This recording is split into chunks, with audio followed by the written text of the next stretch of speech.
Welcome to the Viking Age podcast, the official podcast of the VikingAge.com. My name is Chris Schad. I write for Zone Coverage, Bring Me the News, the Brookings Register, and of course, the Viking Age. My co-host, Adam Patrick, managing editor of the Viking Age.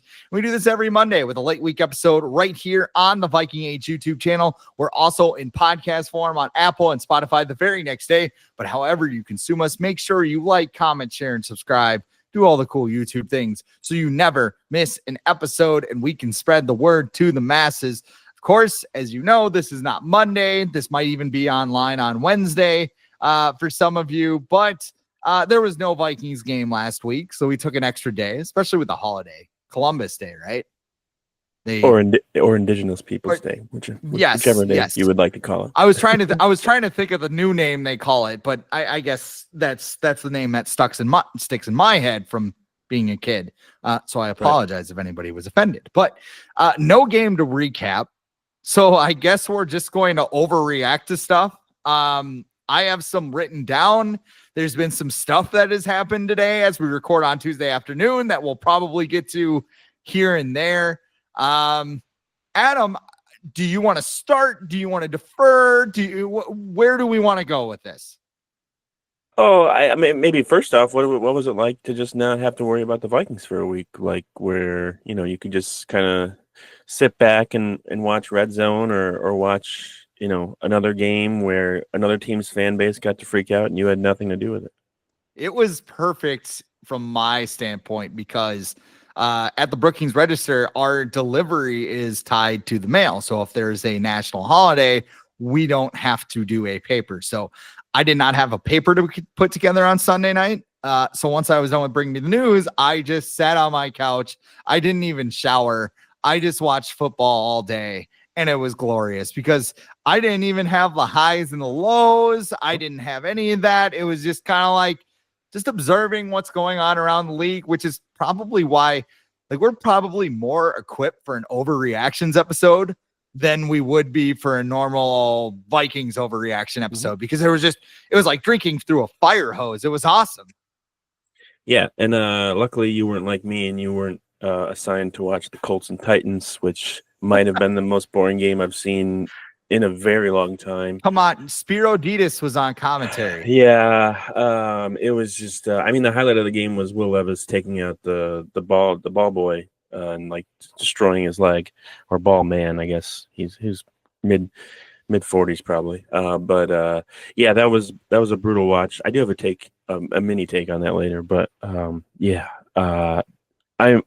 I appreciate Kevin O'Connell's offense and Brian Flores' defense a whole lot more after watching whatever that was on Sunday.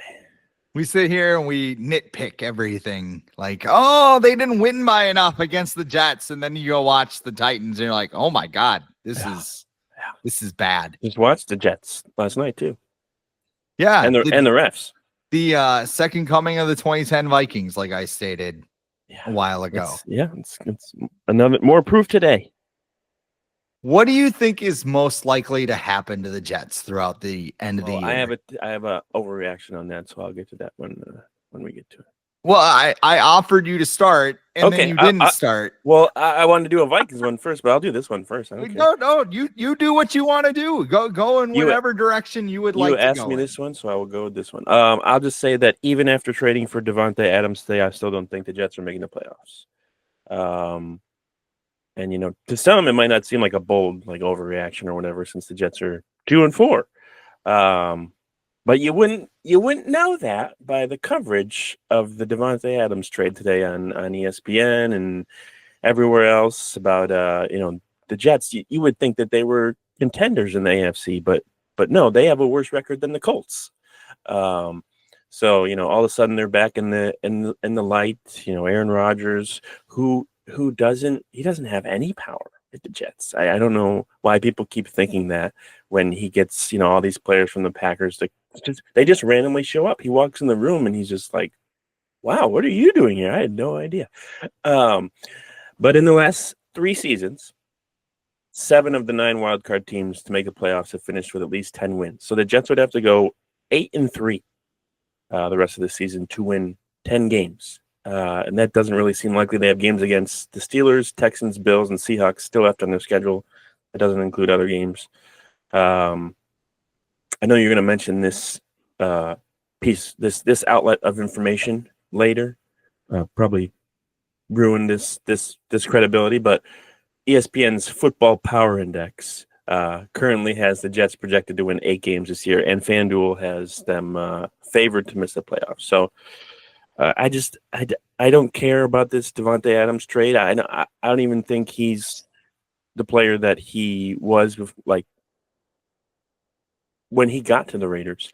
He had one good year with the Raiders. He wasn't good last year. I know he was hurt and stuff, but I think this is just more namesake than it is anything else. You've compared this Jets team to the 2010 Vikings. It got even more similar today because this trade is eerily similar to when the Vikings traded for Randy Moss in 2010. And just like the 2010 Vikings, I think the Jets are going to miss the playoffs. It's just like the whole you can put a lipstick on a pig thing, but it's still a pig example. That I just think the hole the Jets have dug themselves in is too deep, and it doesn't matter how many players they trade for or coaches they fire. I just don't think they're going to make the playoffs.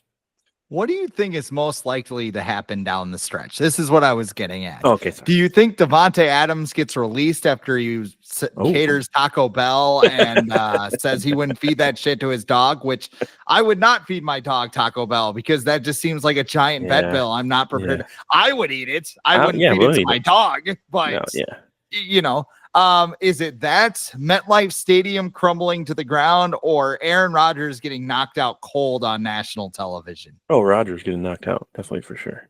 I think that's the most favorable of the 3 outcomes. Yeah. You don't cheer for people to get hurt, but that would be like, no, he almost got hurt against the Vikings last week. And every time he gets hit, it seems like he's one inch away from, his season being done. So, yeah, I think that's just the next, I don't know, avalanche or whatever thing to fall for the Jets, where they're like, it was kind of like the Vikings last year, where they started, what were they 1-3, 2-4, and they climbed back to be 4-4, and then Kirk Cousins tore his ACL. So I could see a similar thing happening where everyone's the Jets are coming back and they're on the run, and then Rodgers just blows out his knee.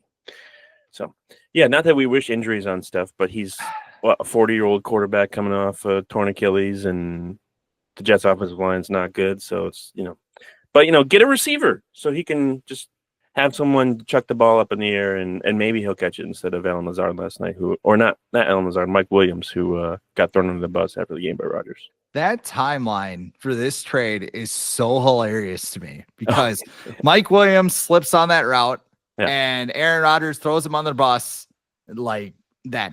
A couple hours later, Jets trade for Davante Adams, and Mike Williams is available for trade. Yeah. Oh, wow, no really? Power at all, though. Aaron Rodgers has you people out the media there think I have so much power. Like as Davante Adams just literally appears on my shoulder on my good friend Pat McAfee show. He was in New York before the trade even happened, or was announced. Yeah, he was just. I don't know. Did he take the Taco Bell private jet? I don't know. Like he just happened to be there. He was just stopping by. Like the Davante Adams Taco Bell obsession is just weird to me because it's like I like Taco Bell. I'm not obsessed with it to the point where, oh man, like he's like obsessed. Like it is just the greatest treat ever. I'm like, and he's from California. Like, yeah, you don't need to eat Taco Bell. There's plenty of like local places where he's from there where you can get good Mexican food if you want. It's just like some people like Taco Bell though. I don't know. And I'm sure if you're getting it from the test kitchen, it's probably the best Taco Bell you've ever had. If you're getting it from a guy who barely graduated high school making $14 an hour, that's where the problem lies. That's where they have like that kind of goes down. That cantina stuff now too, and I know in Vegas they have like an actual Taco Bell restaurant. So I wonder if he went there and stuff, and fine dining at Taco Bell in Las Vegas. So now he doesn't get that though. Now he's got to go to New York and eat like pizza and stuff. That fine Italian eatery known as Sbarro. I don't know, man. This Like, it's just so funny to me. Like, at the beginning of the year, the schedule guy is like, the Jets owed us, so we put them on national TV all the prime time. time again next week. There was that other thing, too, where Aaron Rodgers was talking, like, I don't know if you heard this during the broadcast last night, but Joe Buck was talking about he doesn't tape his ankles. And he's like, because I was uncomfortable on the sideline while Brett Favre was playing, and I never taped my ankles. And you know what? Because I didn't do that, it made my ankles stronger. It's like, okay, all right, dude. All right, whatever. Just, yeah, like I said, I think I would find. You know, Packer fans always shit on Vikings fans for how happy they were when Anthony Barr just smashed his collarbone. But I mean, there was a reason Vikings fans were a little giddier about an injury than anything else. Like Jordan Love is good. Like I respect Jordan Love. Even like Brett Favre, you look at him, you're like, okay. I mean, there's some shit off the field now, but I mean, as far as a football player, you don't have that. Aaron Rodgers, complete asshole. Like, I think most people who have met him says he's pretty cool dude. They probably haven't smoked ayahuasca in a shack or whatever the hell he does. But no. I saw this argument, I think last week, where it was like younger Packer fans arguing with older Packer fans about how Aaron Rodgers is the best player in Packers history. And I was like, I don't even think he's better than Favre. Like, no, he's got good he's got good numbers because of the era he played in passing wise. But he won one Super Bowl. He sucked in He sucked in like every playoffs. Mm-hmm. Where Brett Favre, and then you got guys like Reggie White and a bunch of other guys Leroy Butler. Like, I don't know. Not even quarterback. They're talking greatest Packer ever. Yeah. I don't think so. Reggie White says hello, but Greg Jennings. I mean, there's some other things with Reggie White off the field that we're not going to get into right now. But how about I go into my first over? All right. And I'll steer it back towards the Vikings because ESPN is full of shit. That is my overreaction. ESPN is full of shit. It has nothing to do with today. Yeah, it has nothing to do with today. The Vikings are 5-0. They have the highest point differential in the league, and by golly, they didn't need to run up the score on the Cowboys to do it. The Vikings offense is 8th in EPA per play, 6th in success rate. The Vikings defense is 3rd in EPA per play, expected points added for those of you who don't know the nerdy lingo, and 5th in opposing success rate. But then we have something that you mentioned called the ESPN Football Power Index, which sounds like a masculine thing that was created on the Ocho and dodgeball. The Football Power Index, according to ESPN, is a measure of team strength that is meant to be the best predictor of a team's performance going forward for the rest of the season. FPI represents how many points above or below average a team is. Projected results based on 10,000 simulations of the rest of the season using FPI results to date and the remaining schedule. This is like the math problem where like there's X in it. And you're like, what is the value of X? Like FPI equals X. Nobody knows what the fuck it is. And we're supposed to like do all the math and figure that out, but we're just football fans watching games on Sundays. Anyway, we already noted that the Vikings were better than their opponents in EPA and all that other stuff, which is actually has mathematical values attached to it. But ESPN says that the Vikings are negative 0.3 points below average on offense. They also have the highest index on defense at 2.7, but again, we don't know what determines it other than, I don't know, do they just simulate this shit on Madden 1,000 times and call it good? The Vikings are 8th in this mythical ranking behind Detroit, who they play on Sunday, Baltimore, good team, Kansas City, good team, San Francisco, who the Vikings beat and lost to the Cardinals, Green Bay, who the Vikings also beat, Buffalo, and here's the other thing, Philadelphia. Like what? Nick Sirianni, come on. He shaved his head and he brought his kid to the podium like a human shield.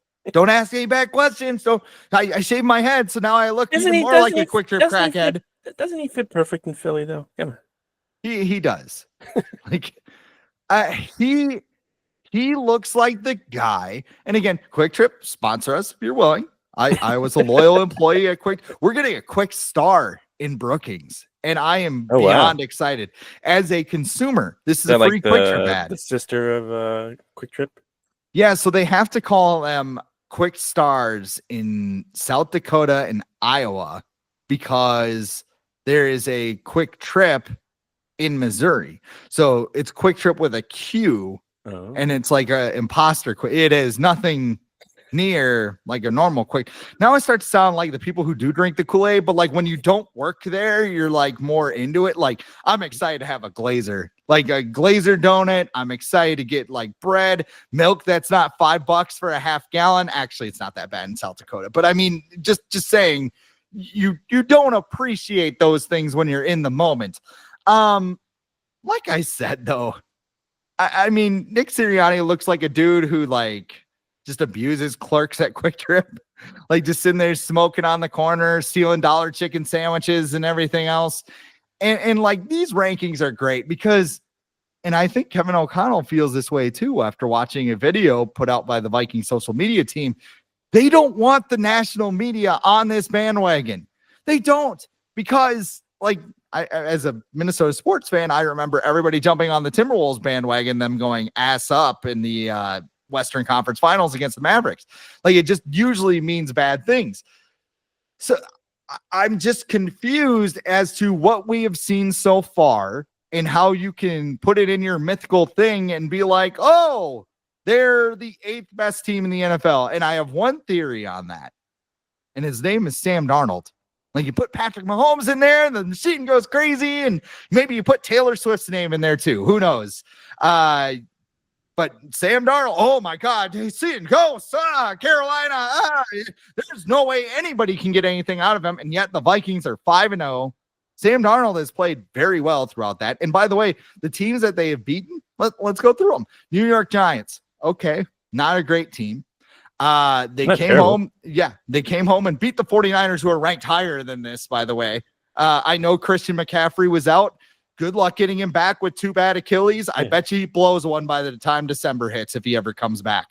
They beat the Texans, whose only losses to the Vikings, by the way. They destroyed the Texans. They didn't just they did what Detroit did, and they didn't fuck around doing it. And which, that's by the Texans' only loss this season. Right. And by the way, again, with the whole running up the score thing, I mean, it's almost like karma when your best defensive player gets hurt because I don't know, the football gods don't tend to like that. Check the 1998 Vikings. Hopefully Aiden Hutchinson has a full recovery. I want to point that out, but just want to point that other part out there. Yeah, man. I mean, and this isn't the only thing. It's like you have betting odds where it's like the Chiefs are, I can't remember who was the favorite to win I think it's the Chiefs, but like the Niners are favored to win the NFC and the Lions are favored to win the North. And there's a big opportunity for the Vikings to make some noise on Sunday. Oh, yeah. And then, I'm sure people will spit, they were home. So, they had the advantage over the Lions, and they just lost Aiden Hutchinson. So, and the Cowboys have Mike Zimmer as their defensive coordinator. It's a shame all those people that got him fired up here followed him to Dallas, isn't it? Did you see the Jerry Jones stuff today? Oh, I did. He threatened.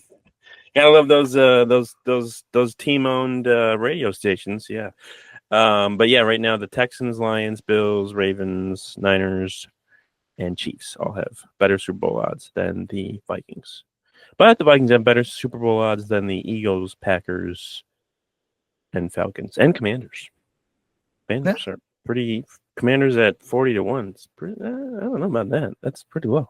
And this takes into account the rest of the season, but with the way the Vikings have played so far, I don't know. I could see them keeping this up, especially on defense. Offense, we got to see what happens with Sam Darnold. But yeah, I don't know why the Niners are still second in Super Bowl odds. Like they've shown nothing to show. They beat the Patriots, and I can't even think of who else they beat. But Seahawks, and they've really shown like Brock Purdy's playing really well, but he has to because everyone else is just not like good thing they extended Brandon Ayuk because he's just doing a whole lot out there. Where's he got, like 10 catches? Oh man. But speaking of records, I got my second overreaction, which is Vikings related. which will be if the Vikings win on Sunday over the Lions, they will get off to a 10-0 start this season. After facing the Lions on Sunday, the Vikings' next 4 games are Thursday night at the 1-win Rams, and then Sunday at noon in Week 9 against the Colts, who are 3-3. Then Sunday at noon at the Jaguars against the one-win Jaguars in Week 10, and then in Week 11, Sunday at noon at the 1-win Titans. So these 4 teams currently have a combined record of 6-16, and the Rams, Jaguars, and Titans only have 1 win this season. So, yeah, there's a chance for an upset, of course, the NFL at any given Sunday. But given how well the Vikings have played this season, there's no reason to think they can't defeat these 4 bad teams after playing the Lions on Sunday. But after facing the Titans in Week 11 is where things start to get a little tougher for the Vikings. In Week 12, they're at the Bears. Week 13, they're home for the Cardinals. Actually, wouldn't that? Week 14, they're home for the Falcons and some quarterback who used to play for the Vikings. Then Week 15, they're home for the Bears, and then Week 16, they're at the Seahawks. It's called swag surfing, guys. It's so cool. Have you tried it? So if the Vikings haven't lost a game by Week 12 after playing the Titans, I think there's a good chance the Vikings they'll suffer their first loss at some point between Week 12 and Week 16. Maybe they won't. Maybe they'll continue to remain undefeated, but I think if we're trying to stay somewhat realistic, I think they're going to eventually suffer a loss this season. And if it doesn't happen Sunday, I think it'll likely happen in that 5-game span between Week 12 and Week 16. Sorry, my chair couldn't handle the swag surfing when I was there. It started going down. I'm like, I better fix this before. It's too crazy.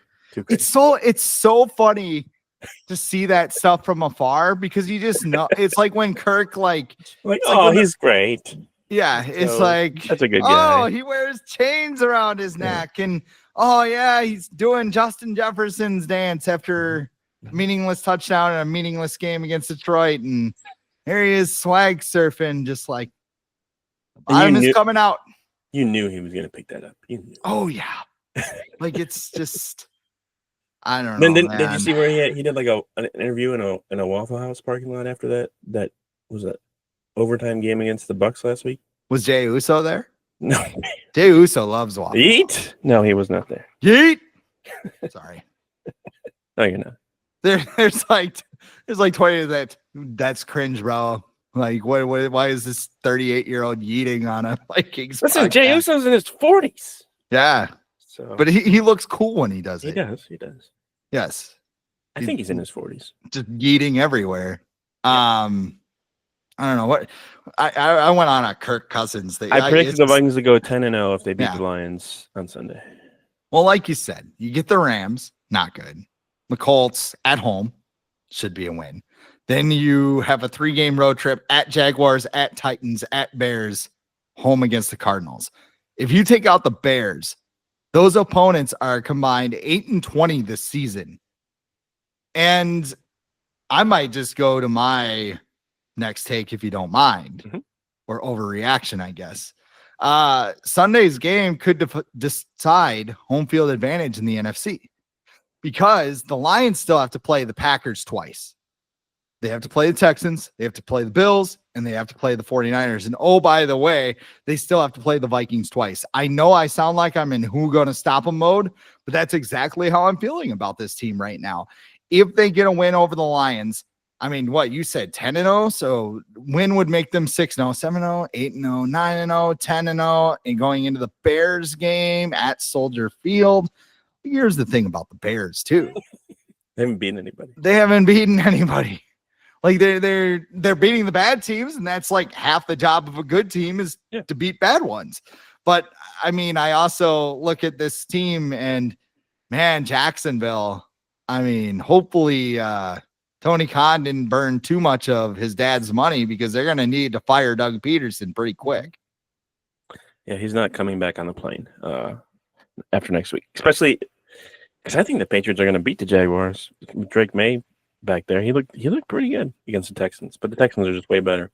I'm trying to think of a game where the Vikings might slip up in that stretch between like the Rams and the Titans. I could see the Rams just because it's a short week and McVay, and O'Connell and stuff like that. But even then, the Rams their defense is not good this year. That game will be indoors. Sam Darnold will be going home because he's from that side of the country as well. And to be fair, the Titans do actually have a really good defense. I think that was part of the reason why the game was so boring on Sunday, just because their defense is really good. But Will Levis might be the worst quarterback in the NFL. He's the walking meme machine. It's a fight between him and Deshaun Watson. They're terrible. But like Levis, 95 yards. Levis is the more fun version of Deshaun Watson. Depends what you're. Yeah. When you're comparing him to Deshaun Watson, almost anyone's more fun than Deshaun Watson. But they're sticking with him because he gives us the best chance to win, eh? Right, Kevin Stefanski? Right. Okay. I'm sure you're not. You don't have someone holding a gun to your head on the side of the screen saying that. So I will get to my next one, but well, you said home field advantage. So yeah, I think so because I'm trying to think of the other top teams in the NFL right now. I mean, I guess you have to put the Commanders in the mix because they're 4-2, but the Vikings don't play them this year.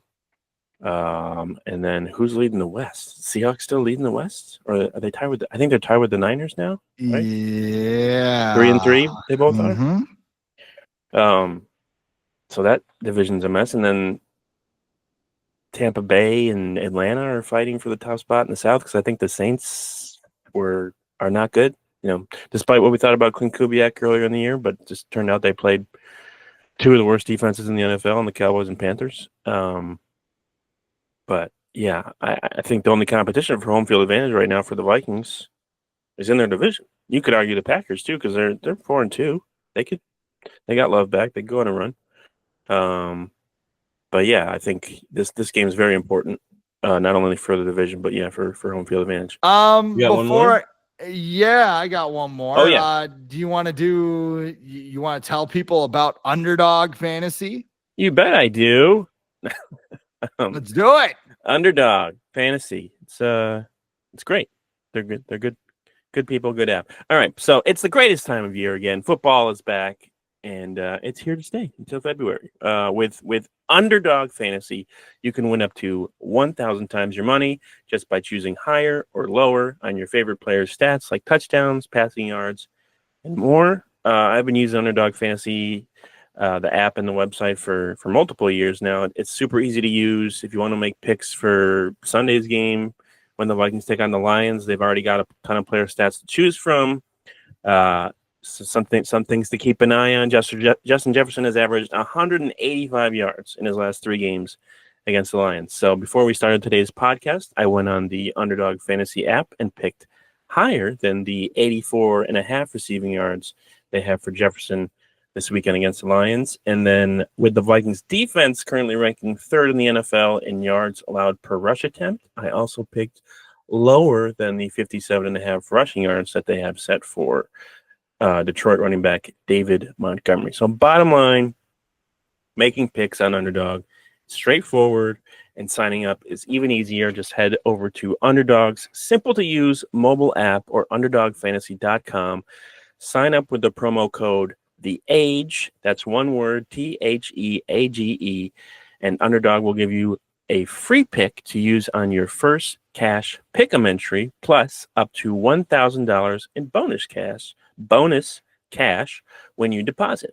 That's Underdog Fantasy promo code THEAGE to claim your new customer special of a free pick and your deposit offer.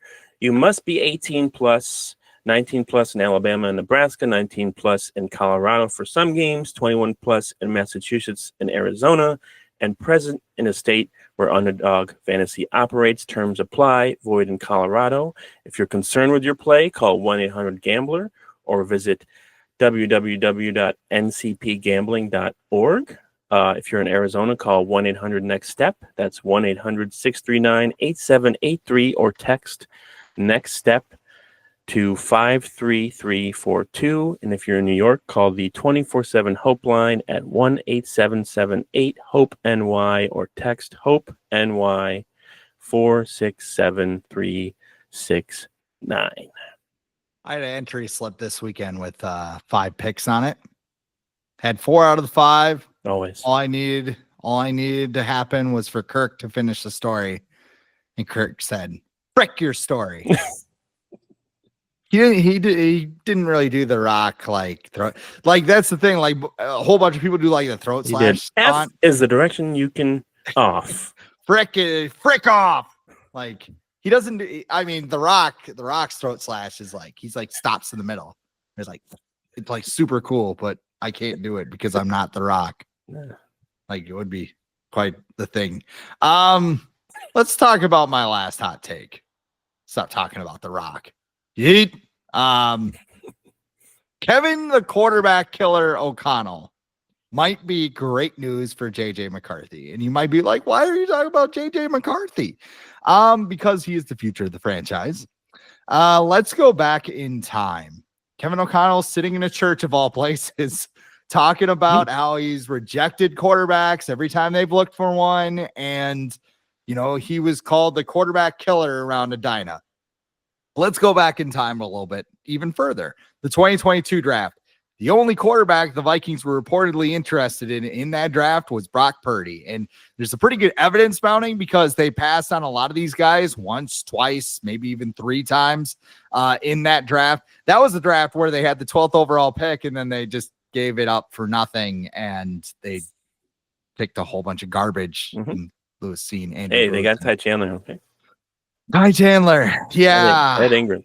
Yeah. Jalen Naylor, right? Aaron Brooks supposedly looks ready to go, by the way. That is very good news.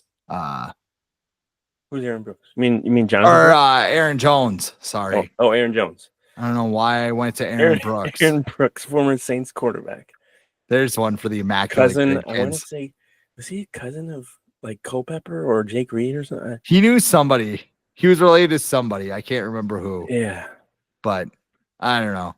There's one for the immaculate grid. Packers Saints right there. If you ever all day. I think what did I have the other day? It was Vikings and Lions, and I was like, Jerome Felton. Let's go. Oh, okay. Wasn't Tony Richardson a Lion at one point? No idea. No, probably not. I know he was Chiefs, Vikings. I think that was it. But anyway, 2022 draft, only quarterback Vikings were interested was Brock Purdy. They wanted to sign him as a UDFA. The 49ers took him with the last pick in the draft. You might have heard about that. The other quarterbacks in that draft, Justin Fields, who just got benched for Mr. Unlimited, Russell Wilson, Kenny Pickett, Desmond Ridder, Matt Corral, former Viking legend Matt Corral. He found his way there anyway. He was killed by Kevin O'Connell. He rose back from the dead, and O'Connell killed him again. They were all there, and Kevin O'Connell rightfully said no. The 2023 draft, they wanted Anthony Richardson until the Colts saved them from themselves, basically, because he can't stay healthy. And now he's getting you take as much time as you need to come back. We got Joe Flacco here. Just go ahead while I think he's playing on Sunday, actually. Yeah, good. I hope he plays against the Vikings because I don't think he's that good. He's going to throw like 5 interceptions. Yes, it would be tremendous. A lot of people wanted Will Levis because he had experience in a Sean McVay style offense, and all he's done is become a meme god. If you go and look up Brian Callahan's comments, that dude is so done with Will Levis. It's not even funny. Just like dude's like sitting there, like what was it? The Simpsons, Ralph Wiggum, I'm right? in trouble.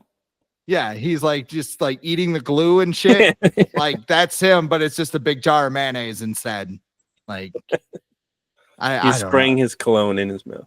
Oh, it's so crazy. They took Jaron Hall, but whatever. I mean, he was never a franchise guy. But you look at all the quarterbacks that Kevin O'Connell said no to, and then you look at some of the quarterbacks that O'Connell has said yes to. Some people thought Kirk Cousins was an MVP candidate this time last year. I did not because the Vikings were, what were they? 4-4? 2-3? No, they 3-4? 1-4 at this time last year.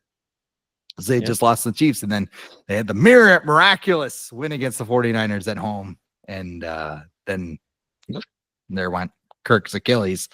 Sam Darnold, also after 5 games as a Viking, is now projected to get a $126 million contract, according to Spot Track.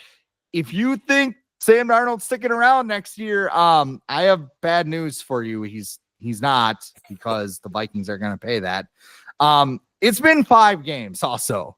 Mm-hmm. And if Kevin O'Connell can do this with Sam Darnold in 5 games, what is he going to do with JJ McCarthy over 15 years? Like, he talked about how sometimes you got to look at quarterbacks and whether they can be coachable. I think JJ McCarthy is. I think a lot of the things that are deficiencies in McCarthy's game, they can be taught. We've already seen that throughout the offseason where, that first rookie practice, his footwork was all off. He didn't look that great. And then by the time the preseason hit, you're going, when is he going to overtake Sam Darnold? And then reality hit. But I am very optimistic about JJ McCarthy based on Sam Darnold's performance and the quarterbacks that they said no to. So quarterback killer, I don't know. Sometimes Jason can make a friend while slashing up some bodies. I don't know. That's a horrible analogy, but go ahead. When you think about all the quarterbacks like that have been able to sit for at least the majority of a season, and it hasn't happened a lot recently because everyone just throws them out in the wolves, and a lot of them don't work out. See Baker Mayfield and Sam Darnold, who need 7 years to reach their potential.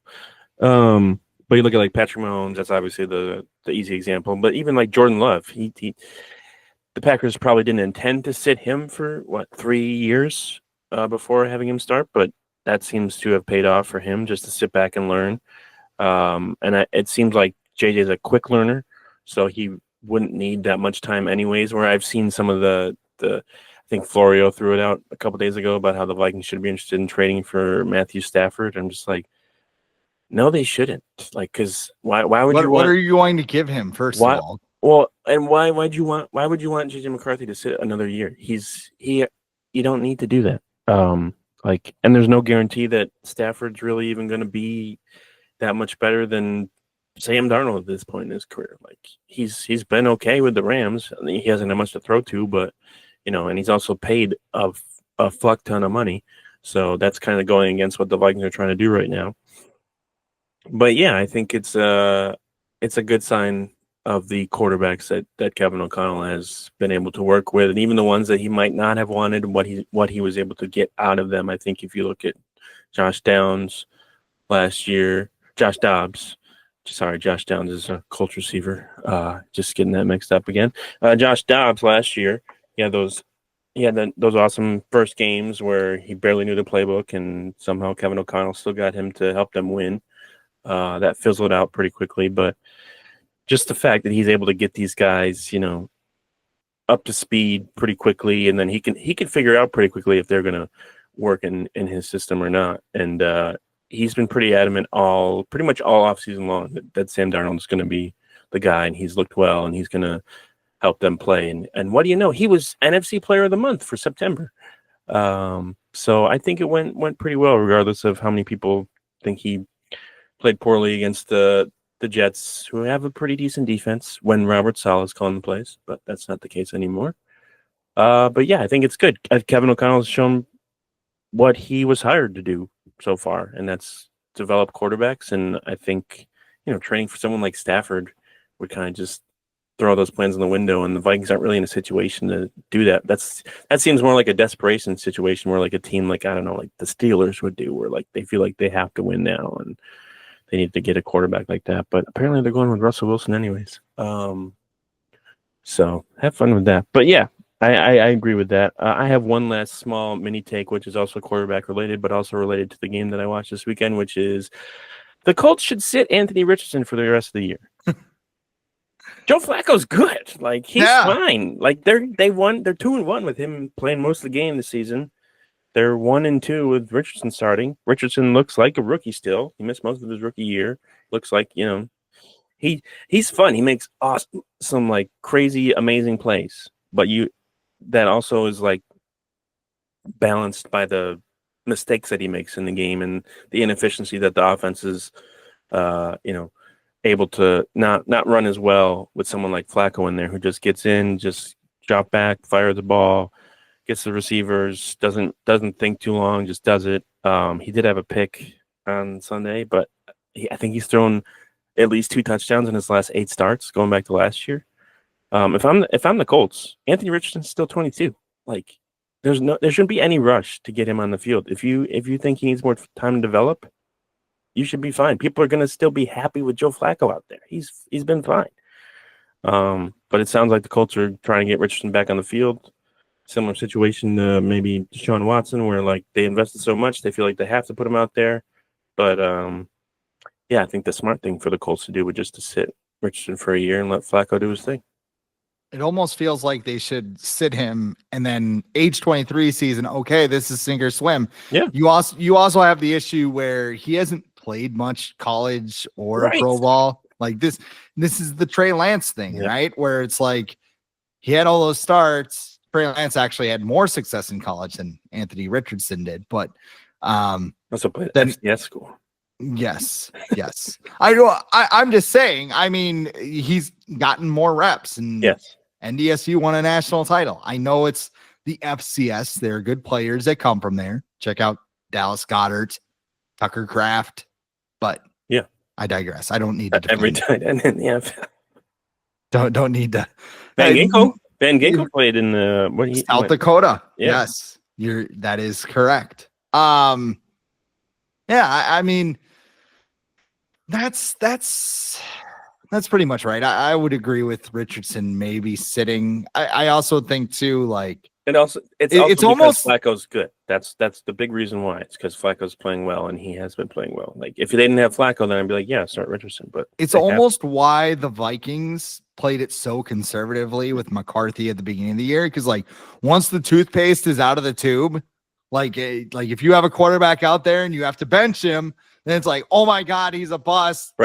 Start scouting quarterbacks and everything else. It's just, yeah. Yeah, look at Bryce Young. People are already writing him off. He's in year 2. How old is he? He's 22, right? I mean, he looks like a baby, but I mean, he's like shrinking. He's entering 5th grade this year. No, but like with him too, like we talked about this in the past about like when Bryce Young got benched. Like, imagine him getting paired with Kevin O'Connell, how good he could be, or Sean McVay, or even a Mike McDaniel, how good Bryce Young could probably be. But he got stuck with the Panthers, who needed him to immediately be the savior of their franchise. And a similar thing is going on even with the Jaguars right now, where they want Trevor Lawrence to do everything, and he's good, but like you got to give him some help, and they haven't done that. And so now they have all this money invested in Trevor Lawrence, and that's a worse situation than the Panthers are in. So, but yeah, I think it's showing more and more. Like even with Drake May sat for what, 4 or 5 games. Even if a player does that to begin their career, I think that's so helpful because you get to see, like Jacoby Brissett sucked like the first 4 weeks of the year, but Drake May got to see what a veteran quarterback needs to do in terms of just preparing for, their opponent, and, what you need to look for in film sessions and stuff like that, and what you got to do in walkthroughs and things. Just those little things are so important for a young quarterback. And I think Drake May looked good on, I wouldn't say he looked great. He looked pretty good on Sunday against a very good Texans team. And they're playing the Jaguars on Sunday. The Patriots are, and I think Drake May's probably going to look pretty good too. And then Doug Peterson's going to be fired. Yeah. Why doesn't my boarding pass work? You know how to change the culture, Doug Peterson? You get fired. That meme? Have you seen that meme where it's like the guy pointing in the mirror, like, we're going to find out who did this? Yeah. That's Doug Peterson right now. Pretty much. I'm going to do one last mini take then, if you don't mind. Yeah. I hope people keep saying that running backs don't matter, because I want to see Ashton Genty and Justin Jefferson on the same team. No way. He's not lasting it. He's not going to last until pick 32. I don't think he's going to get that far either, but just keep saying running backs don't matter. Don't need one. Jordan Mason's doing just fine. What makes it even better is his stance. He just stands there. Isaac Garendo. That's our hero now. Don't worry. Jordan Mason suffered a shoulder injury, but he's totally fine, guys. You can trust us, just like with Christian McCaffrey. Yeah. Genty's he's good. Yeah. If you don't, it's crazy. Yeah, if you don't watch college football, let me just explain it to you this way. Here are his game logs. Okay. Georgia Southern against Georgia Southern to open the season. 20 carries, 267 yards, 6 touchdowns. You're going, Chris, it's Georgia Southern. Okay. Against Oregon, 25 carries, 192 yards, 3 touchdowns. Did you see Dan Lanning's thing, by the way? About how he did the penalty on purpose? Yeah. Yeah. Threw the guy on the field. Yeah. Not bad. Oh, yeah. Yeah. That will be fixed over the offseason, guaranteed. But hey, you use it when you can. That's it's legal now. Yeah.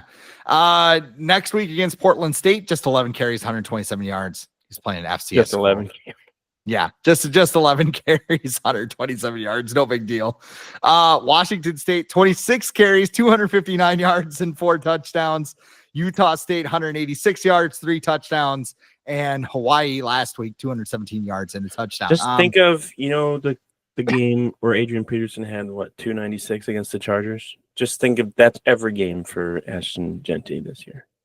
Yes. Yeah, pretty much. And I know it's college football. He had 1,000 yards in under 100 carries. Yeah. He's averaging 9.9 yards per carry this season. Even more. He's doing like most of that work with like 8 dudes in the box. It's like, well, we got to stop him. And so, I don't know. Like you said, I don't think he's going to get there. And most of the highly touted running backs have not done well once they've gotten to the NFL. Like, Bijan has not done well. Saquon Barkley. I was thinking about that this weekend. I was like, kind of laughed at the Giants at first, but like you look at Tyrone Tracy and you look at where the Eagles are with Barkley, it's kind of like, But yeah, who's been the best running back? Well, Derrick Henry. Yeah. Which is wild because like everybody's like, oh, dude, he's gonna fall off a cliff. He's like way too many hits. It's like, no, he's just a machine and just he's not a human. He's not a real person. It also helps when your offense is like the triple option and your quarterback is threatening to murder you every time you go to 45. Hey, did Jim Harbaugh crap his pants, you think? Or no, I think it was actually serious. You think he is just dehydrated? He said his heart flutters like sometimes 200 to 300 times a minute or whatever. That's not good when you're a football coach. No, but he said he would die on the field before he quit for his heart issue, which is very Harbaugh. But no, I listen to the Ringer Fantasy podcast, and they have a segment in their recap episodes, which is called Fart or Shart, which is like, is this person's like mistake something that you can expect for the future, or was just like a one-time thing? So that would be a fart, and the shart would be something that just lasts forever. And they're like, when we created this segment, we didn't anticipate that we would actually have to, answer a literal fart or shart question. But here we are with Jim Harbaugh, who left the game, and some people are saying he came back with a different pair of pants. But no, he sounds like a heart issue. So I think he has to wear like a heart monitor for the next 2 weeks. But yeah, that's I don't want to say like that was kind of going to be one of my overreactions, I guess, but I didn't include it. Was like the Vikings made the right choice by not hiring Jim Harbaugh, and really had nothing to do with like his success. But like, I don't think a lot of people thought about his age. He's a lot older than he was when he was in the NFL previously, and that's a factor. Like look at Mike Zimmer. Like when he was getting older, he's losing his eyesight and like losing his mind. Still is with the Cowboys. But like losing his sight, losing his mind. But you hire someone like Kevin O'Connell, who's still under 40, and then you have Brian Flores too, I think, who is also under 50. You're pretty set for the next handful of years, and you don't have to worry about. You'd like to think you don't have to worry about your coach having health problems moving into the future. So I think another reason that the Vikings made a good choice to not hire Jim Harbaugh, despite pretty much everyone, including myself, wanting them to hire Jim Harbaugh. I think nothing is fine. Nothing is all right in Dallas, but they're live and well here in don't question Minnesota. Yeah, what's going on at the Viking Age ahead of a big matchup with the Lions? Yeah, we'll get ready for Sunday. We'll have all fun stuff leading up to. There's already been plenty of trash talk. I think the Vikings are actually favored by 1.5 points. And then we'll keep an eye on some trade stuff. I'm curious to see if the Lions try and trade for Max Crosby, maybe, 'cause he's a Michigan native. Now that Devontae Adams is going, because I think he said if Devontae Adams goes, I go too. But he also said, like, I'm a Raider for life, all that bullshit. Probably has it tattooed. Right. If you could go to the Lions right now, it's weird to say, but if you could get traded to the Lions right now, you would. If you're Max Crosby, I think you'd want to do that. Zadarius Smith, also a name I've heard mentioned for the Lions as a possible trade. He's on the Browns now, but we'll be doing that and lots of good stuff over on thevikingage.com. So check it out there and follow me at Adam Patrick NFL on Threads and X. I kind of want to see Max Crosby get traded somewhere. So, like, where do you put like the tattoo? Right. Like, he doesn't have any space lever. You can get it lasered off. He could probably there's probably like a little space, like little, I don't know. You tattoo a lion mouth on his mouth, actually. You get a lion mane on his head. Let's just get like the Lions logo as his head, and his mouth will be the opening. The scariest football player ever. It would be. It definitely would be. He is Adam Patrick at NFL, or excuse me, at Adam Patrick NFL, as he mentioned. I am Chris Schad at the Real Chris Schad. This is the Viking Age podcast. We do this every Monday with a late week episode right here on the Viking Age YouTube channel. We're also in podcast form on Apple and Spotify the very next day. Oh, excuse me. However you consume us, though. That was gross. Make sure you like, comment, share, and subscribe so you never miss a new episode, especially live, so you can see stuff like that. And we can spread the word to the masses. For Adam Patrick, I am Chris Schad. This has been the Viking Age Podcast.